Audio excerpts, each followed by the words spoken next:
Oi pessoal, tudo bem com vocês?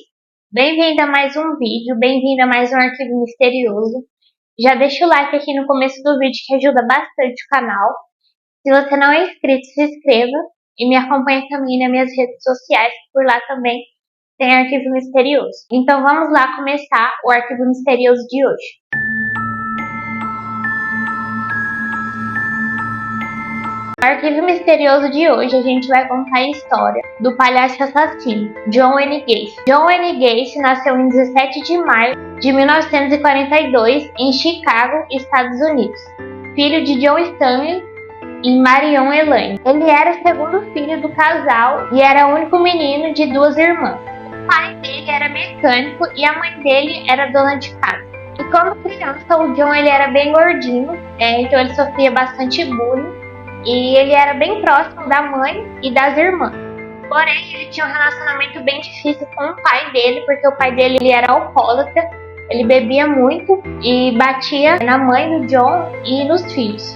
E o John ele sempre se esforçava para o pai dele ter orgulho dele. Sempre que ele podia, ele estava ali se esforçando para o pai dele ficar orgulhoso. Porém, o pai dele nunca se sentia orgulhoso dele, nunca provava nada do que ele fazia. E o John contou que uma vez, quando ele tinha 4 anos, ele tomou uma surra de cinto durante muitas horas, porque ele tinha acidentalmente bagunçado algumas peças de um motor que o pai dele tinha arrumado, na oficina. E outra vez também, o pai dele acabou acertando a cabeça dele com um cabo de vassoura, e o John acabou ficando inconsciente ali por um bom tempo. Então o John ele era agredido ali constantemente pelo pai. E o pai dele, sempre que podia, estava humilhando o John. Ele ficava comparando o John com as irmãs dele e sempre chamava o John de idiota e estúpido. E para o pai dele, o John nunca era bom o bastante. Não importa o que ele fizesse, nunca estava bom e ele nunca fazia nada certo. E o pai dele também falava que ele era filhinho da mamãe, era uma marica e que provavelmente ele se tornaria uma bichinha. E o John ele tinha um problema cardíaco que impedia ele de fazer várias atividades. Então por isso que ele estava acima do peso também. Então ele não conseguia fazer atividade, não conseguia se enturmar na escola. E durante a 4ª série o John começou a ter vários desmaios. Ele sempre passava mal e acabava desmaiando. E dos 14 aos 18 anos, o John foi internado várias vezes, ele até perdeu as contas por conta desses desmaios que ele tinha. E o pai dele sempre desacreditava que aquela doença dele era verdade. Ele falava que o John estava fazendo aquilo para ganhar atenção e empatia, que ele estava apenas fingindo. Porém, a mãe do John, as irmãs, e os poucos amigos que ele tinha, nunca duvidaram da doença dele, porque ele realmente passava mal, ele estava muito mal. Porém, o problema do John nunca foi descoberto, nunca foi esclarecido que ele realmente tinha, além do problema cardíaco. Em 1960, aos 18 anos, o John começou a trabalhar com política. Ele ajudava ali um político local da cidade dele. E alguns meses depois, o John acabou se mudando para Las Vegas. E lá ele conseguiu um emprego como motorista de ambulância. E um pouco depois ele acabou sendo transferido para ser ajudante do necrotério. E lá ele trabalhou por 3 meses antes de voltar para a cidade dele, para Palma. E como atendente de necrotério, como ajudante, o John ele dormia em uma sala atrás da sala de embalsamento.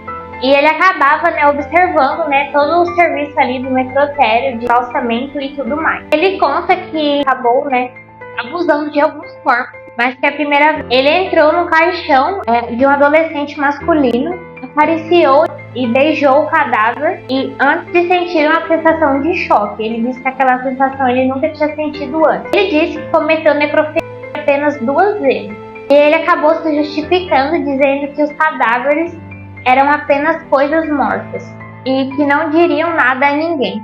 E em 1964 ele foi transferido para Springfield para trabalhar como vendedor. E em março do mesmo ano ele acabou ficando noivo de Marilyn Merle, que era uma colega de trabalho dele. Depois de 9 meses de namoro, eles acabaram se casando em setembro de 1964. E ele conta que nesse mesmo ano ele teve sua segunda relação homossexual com um colega de trabalho que ele tinha convidado para passar a noite com ele. Eles começaram a beber bastante e depois acabaram tendo relações. E o John e a Marilyn, eles tiveram 2 filhos. O primeiro filho era o Michael, que nasceu em fevereiro de 1966. E também tiveram uma menina chamada Christine, que nasceu em março de 1967. E o John, ele ficou muito feliz, ele disse que essa época da vida dele foi muito feliz, que ele ficou muito realizado. E ele disse que esse período foi perfeito, porque ele acabou finalmente ganhando, né, a aprovação que ele tanto sonhava do pai dele. E o pai dele, né, depois que os netos nasceram, acabou visitando, né, o John e a mulher dele. E o pai dele acabou se desculpando, né, e ele falou: "Filho, eu estava errado sobre você." Então o John, né, ele viu que o pai dele, ficou muito orgulhoso, então escreveu aquele período como perfeito. E em 29 de fevereiro de 1967, aproveitando que a Marilyn não estava em casa, o John, ele acabou chamando para a casa dele para assistir um filme com uma adolescente de 15 anos, o Donald Voorhees, que era filho de um senador local. E ele disse para o Donald que eles iriam assistir alguns filmes adultos, então o Donald resolveu aceitar o convite. E depois deles terem bebido bastante, o John acabou convencendo o Donald a fazer algumas coisas sexuais com ele. Então depois ele acabou pagando $50 para o Donald e disse para ele não contar para ninguém. E ele disse que se o Donald contasse para alguém, ele iria acabar com a vida do Donald, porque ele tinha contato com vários criminosos. E o Donald, ele ficou quieto por algum tempo, porém, em 1968, ele acabou contando tudo para os familiares. Ele disse que tudo tinha acontecido, que o John tinha ameaçado ele e tudo mais. Então, eles foram, né, para a delegacia. O John acabou sendo preso, né, por conta disso, e depois acabou aparecendo vários casos iguais de acusações de abuso. E teve até um menino que disse que o John tinha falado para ele ter relações com a Marilyn, né? E depois ele ameaçou esse garoto e disse que ele não ia ter relações com a Marilyn, sim com ele, e que se ele não aceitasse, ele ia acabar falando que ele tinha invadido a casa dele e ia denunciar esse menino, e ele acabou ameaçando, então ficou por isso mesmo. O John acabou enganando vários adolescentes, dizendo que ele estava autorizado a realizar vários experimentos homossexuais. Isso tudo era uma pesquisa científica. E para cada adolescente era pago até $50. Então, né, com todas essas acusações, o John foi condenado a 10 anos de prisão. Porém, lá o John acabou se tornando um exemplo de prisioneiro. E com 8 meses de prisão, ele acabou se tornando o cozinheiro-chefe. E em 18 de junho de 1970, após 8 meses de prisão, o John acabou sendo liberado por bom comportamento, né? Então ele não cumpriu quase nada da pena, né? Incrível que do nada ele saiu, né? Há 10 anos ele cumpriu apenas 18 meses. Porém, quando ele saiu da prisão, a Marilyn, ela disse que o casamento estava acabado, que ela não queria mais ficar com ele. Então, o John acabou voltando a morar com a mãe dele, e o pai dele já tinha morrido enquanto ele ainda estava preso. E uma das maiores ações do John, né, que ficou super famoso por conta disso, esse caso, era que nos finais de semana ele se vestia de palhaço e ia para vários eventos de caridade que tinha na cidade. Fazia balões de bexiga, ajudava as crianças e ficava por ali entretendo todo mundo vestido de palhaço. Todo mundo ali dizia que ele era muito simpático e gentil, e todo mundo só tinha elogios para fazer, né, sobre ele. Em agosto de 1971, logo depois do John e sua mãe se mudarem, né, para uma nova cidade, ele se tornou noivo de Carole Ross. E ela era uma divorciada que tinha 2 filhas pequenas. Porém, algum tempo depois, em 1972, eles acabaram se separando. Depois, né, do divórcio, o John voltou a morar sozinho. Então ele fazia várias festas na casa dele. Ele levava vários garotos para lá, para casa dele. Eles bebiam bastante. Ele também mostrava, né, os filmes adultos que ele sempre falava que tinha. E em 2 de janeiro de 1972, ele encontrou Timothy Jack McCoy, de 16 anos, em uma estação ferroviária. Então o John, né, viu ele ali e convidou ele para ir até a casa dele. E o John disse que eles poderiam passar a noite e que depois, na manhã seguinte, o John levaria ele para o terminal rodoviário de novo. Então o Timothy aceitou, então o John levou ele para a casa dele e eles tiveram relações e passaram a noite juntos. E pela manhã do dia seguinte, o John acordou e não viu o Timothy em nenhum lugar do quarto, então já ficou assustado, foi até a cozinha e na cozinha o Timothy estava com a faca na mão. Então o John ele ficou muito assustado e logo pegou a faca da mão, né, do Timothy, travou a faca no peito do Timothy. Inicialmente ele achou, né, que o Timothy iria matar ele ou fazer alguma coisa. Porém, depois de matá-lo, ele viu que o Timothy estava preparando o café da manhã. Por isso que ele estava com a faca na mão e não que ele iria matar, né, o John. Ele estava fazendo o café da manhã e o John nem tinha percebido. Então, para se livrar do corpo, o John pegou o corpo dele, enterrou embaixo da casa e acabou cobrindo com cimento. Então, depois disso, né, o John acabou vários jovens, vários adolescentes descontroladamente. Porém, são muitas vítimas. Eu não vou falar todas, porque senão o vídeo ia ficar muito grande. São muitas vítimas. Vou deixar um pouco aqui na tela as vítimas, porque são muitas. Em 11 de dezembro de 1978, o John foi até uma farmácia e lá ele avistou Robert Jerome Pierce, de 15 anos. E lá ele trabalhava meio período e a farmácia era da família dele, então ele trabalhava ali meio período. John, né, ofereceu um emprego para ele. John tinha uma empresa de construção, então ele tinha vários funcionários. Então ele ofereceu para o Robert um emprego também de meio período. Então o Robert ficou muito animado, né? Logo contou para a família dele e a família dele incentivou ele a começar, né, esse novo emprego. O Robert, né, saiu com o John e depois ele não foi mais visto. Então, né, os familiares dele, os pais dele ficaram muito preocupados e acabaram, né, ligando para a polícia e relatando que a última vez que eles tinham visto o Robert, ele tinha saído com o John, que ele ia prestar serviço, né, para o John. Então eles foram, né, até a casa do John para ver o que tinha acontecido, né, perguntar, né. E o John, ele disse que era tudo mentira, que ele nem conhecia o Robert, que muito menos tinha oferecido algum emprego para ele. Porém, né, a polícia acabou pesquisando, né, a ficha criminal do John. Então eles viram, né, todas aquelas acusações e também viram, né, que ele já tinha sido preso. Então foi ordenada, né, uma busca na casa do John. Lá, um detetive encontrou vários itens suspeitos. Eles encontraram um anel de formatura da turma de 1975 com as iniciais J, A e S, várias carteiras de habilitações diferentes, uma ripa de madeira com buracos feitos em suas extremidades, livros sobre homossexualidade, uma seringa e roupas masculinas que eram muito pequenas, né, para servirem o John. Uma pistola breveta de calibre 6mm, um recibo da farmácia, que era a farmácia que o Robert trabalhava. Os detetives, né, acharam tudo aquilo muito estranho, porque eram várias coisas bizarras, né, que fazia sentido o John ter tudo aquilo na casa dele, né. Enquanto os detetives investigavam, o John chegou até a comentar uma coisa que ficou muito marcada com os policiais. Ele disse: "Você sabe, palhaços podem se safar de um assassinato." E depois, por conta disso, né, os detetives e os policiais ficaram em cima, né, do John e acabaram, né, começando a investigar ele mais a fundo. Então, eles tinham vários turnos de vigilância, né, para seguir e ficar vigiando, né, o John. E o John, por conta disso, vai ficar muito estressado.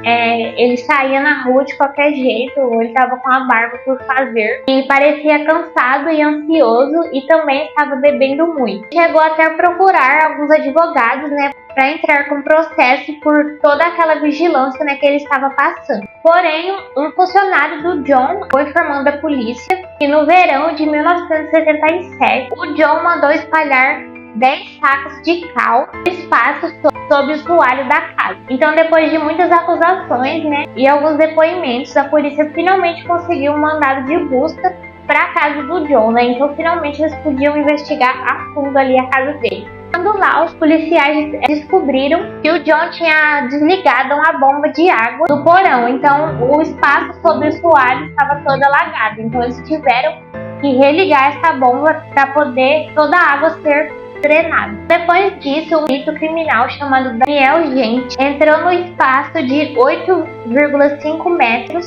sob o soalho e rastejou para a área sudoeste após cavar um pouco. Em minutos, ele acabou descobrindo carne em posição. Era um braço humano que os ossos já estavam expostos e a carne também já estava em decomposição. No tratamento, o Daniel gritou. Então ele gritou, né, para os investigadores que eles já podiam, né, acusar o John e disse: esse lugar está cheio de crianças.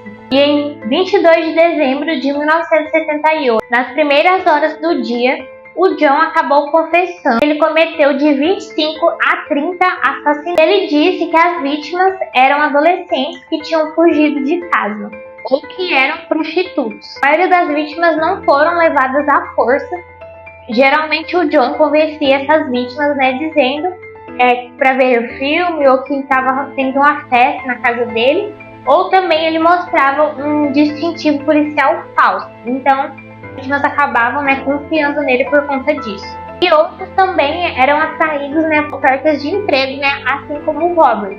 E as vítimas eram algemadas, abusadas e torturadas. Para abafar os gritos, o John colocava pedaços de panos em suas gargantas. E algumas vítimas também foram afogadas na banheira do John. A maior parte das vítimas, né, elas foram enterradas sob o assoalho.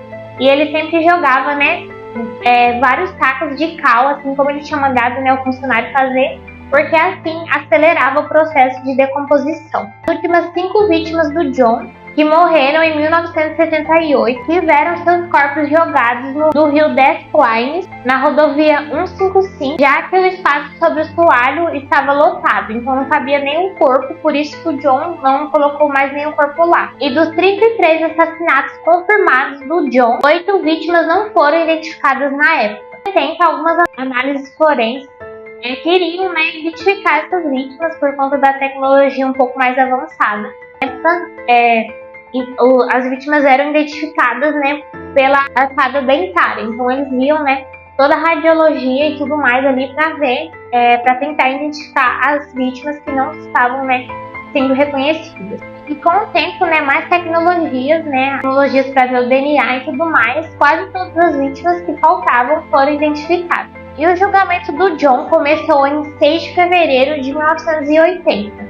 Em Chicago, e ele foi acusado de 33 assassinatos. E ele passou, né, por vários testes psicológicos a fim de ser declarado sua insanidade mental. E tinha várias pessoas, né, que deram testemunhos, vários funcionários que às vezes eram obrigados, né, a cavarem buracos que posteriormente seriam, né, as covas, e alguns funcionários também que jogaram cal, né, nesses buracos que outros funcionários abriram. E também outras vítimas que foram abusadas por ele. Em 11 de março, as alegações finais da defesa começaram e um dos promotores chegou a referir o John como o pior dos assassinos. E ele também disse: John Wayne Gacy foi responsável por mais devastação humana, catástrofes terrenas que alguém deve ter extremo quando penso sobre como ele chegou a tão perto de se safar.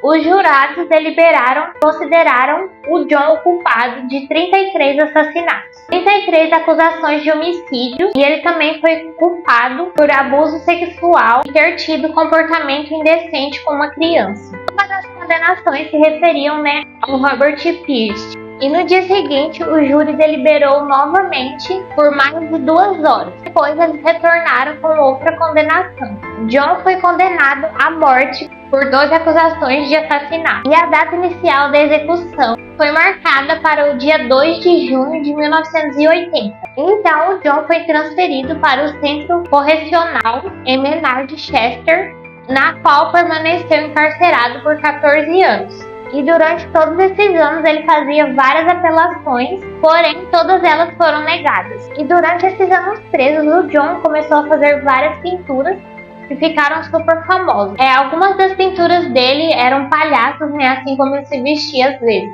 E ele pintava, né, o palhaço Fogo, que foi como ele ficou conhecido, né? E também essa obra dele ficou muito conhecida. E muitas das pinturas dele foram exibidas em exposições e outras foram vendidas em vários leilões com preços individuais de 200 a 20 mil dólares. Na manhã de 9 de maio de 1994, o John foi transferido para outro centro correcional em Crest Hill para ser executado. E naquela tarde foi permitido, né, ele fazer uma última refeição. Então ele pediu um balde de frango frito do KFC, uma dúzia de camarões fritos, batatas fritas, morangos frescos e uma Coca-Cola Diet. naquela noite ele rezou com um padre antes de ser executado, antes de ser escoltado para a câmara de execução, para receber a injeção letal. De acordo com alguns relatos publicados, o John era um psicopata que jamais demonstrou algum remorso ou emoção. E a declaração final do John para o seu advogado foi de que matá-lo não compensaria e que o Estado estava assassinando-o. E as suas últimas palavras foram: "Beije o meu rabo." Depois que a morte do John foi confirmada, à 00:58 do dia 10 de maio de 1994, o seu cérebro foi removido. E ele está na posse de Ellen Morrison, testemunha de defesa do julgamento do John, a qual ela também entrevistou outros assassinos em série, tentativa, de ligá-los a algum traço específico de personalidade. E o corpo do John foi cremado, e nos meses seguintes as pinturas dele foram leiloadas e algumas foram compradas para que fossem queimadas nas fogueiras, e alguns familiares das vítimas também participavam. Dessas fogueiras que queimavam as obras que o John tinha pintado, tinha mais ou menos 300 pessoas e também os familiares de algumas vítimas. Então esse foi o arquivo misterioso de hoje. Então agora eu vou dar minha opinião sobre o caso. Esse é um caso bem diferente, bem bizarro, assim como todos os outros, mas também é um caso bem pesado, O John, ele acabou fazendo muitas vítimas, 33 confirmadas, Imagino que tenha mais, e as que não foram confirmadas. E as vítimas, também que sofreram abuso, Esse é um caso muito complicado. Eu acredito que o John não tinha nenhum sentimento, nenhum remorso mesmo. Tanto que não demonstrou, nenhuma vez. Até os psicólogos falaram, Então, eu acho que o John não tinha nenhum remorso mesmo. E ele acabava, enganando as pessoas normalmente, Eu acredito que na cabeça dele ele não fez nada errado, Ou ele era cruel mesmo. Então é isso. Eu quero saber a opinião de vocês também sobre esse caso bem pesado. E deem sugestões também, tá? De arquivos misteriosos, que eu vou gostar de algum caso que vocês sugerirem. Então é isso. Já deixa o like aqui se você ainda não deixou, que ajuda o canal a crescer. Se você não é inscrito, se inscreva e me acompanhe também nas redes sociais. Então é isso, um beijo e até o próximo Arquivo Misterioso.